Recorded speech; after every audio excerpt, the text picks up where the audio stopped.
Step onto the sod-covered roof of a Viking longhouse, and you might notice something extraordinary: thick timber beams, standing strong through centuries of relentless rain, snow and wind, without nails, sealants or modern treatments. How did these builders, without access to engineered lumber or chemical preservatives, manage to balance timber strength with the forces of nature? Today, we're exploring how Vikings mastered the delicate interplay between wood, weather and load, creating roofs that endured for generations. Before we jump in, subscribe to Echoes of Valor, because this ancient knowledge isn't just history. It's practical intelligence for anyone working with timber today. The first secret lies in timber selection. Vikings didn't simply cut the first tree that came along. They preferred dense, slow-grown trees, typically oak or pine, harvested from older forests. Slow growth produced tighter growth rings and higher resin content, which naturally resisted moisture penetration and fungal decay. Trees were often felled in winter when sap levels were lowest, reducing internal moisture that could encourage rot.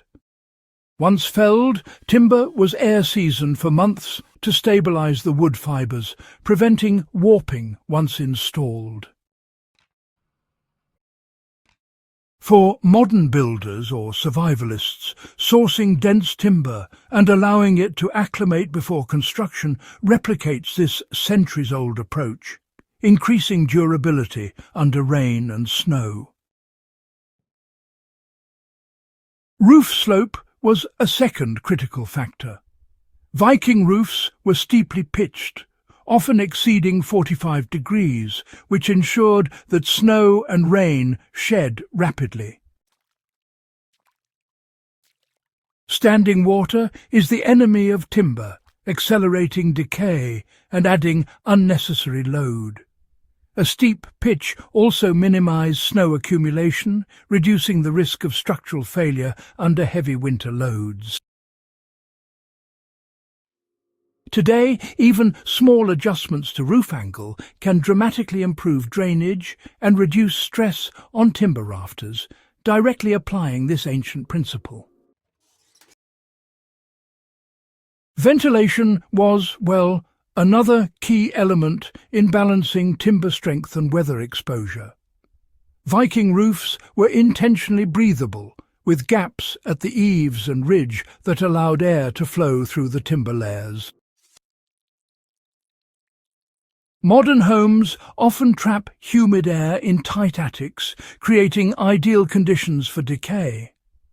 Incorporating unobstructed airflow through roof cavities today, such as ridge vents, soffit vents, or ventilated battens, mirrors this ancient wisdom, keeping timber dry and strong.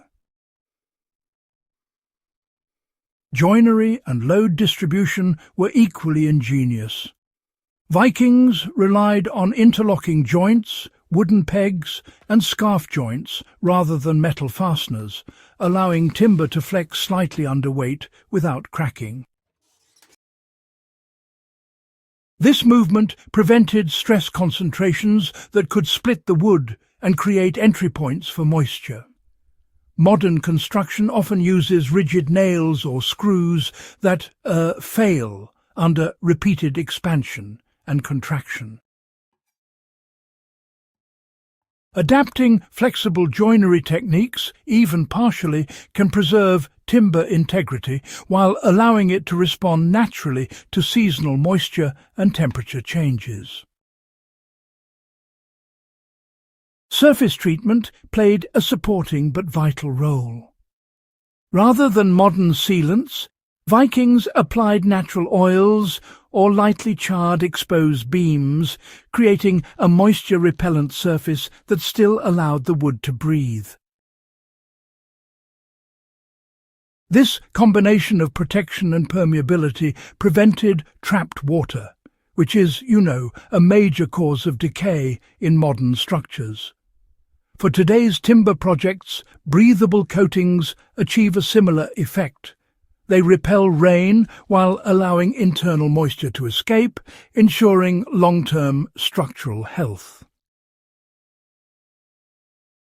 Snow and water management extended beyond timber selection and geometry. Roof layers were often staggered or overlapped in a way that directed water away from critical joints, and overhangs were extended to keep moisture off walls and supporting beams. These small design choices distributed both environmental load and water exposure evenly, reducing stress on individual beams.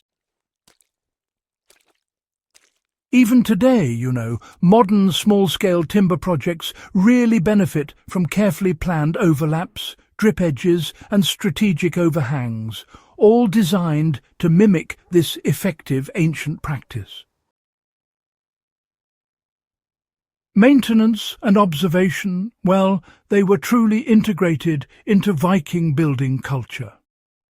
Roofs were inspected seasonally, and minor repairs were made to shingles, thatch, or timber connections as needed. This proactive care, honestly, prevented minor leaks from turning into structural failures. In contemporary applications, regular inspection of timber, especially after heavy storms or snow, makes sure that small problems are addressed before they have a chance to compromise the roof. Applying these principles today doesn't require, reconstructing a Viking longhouse.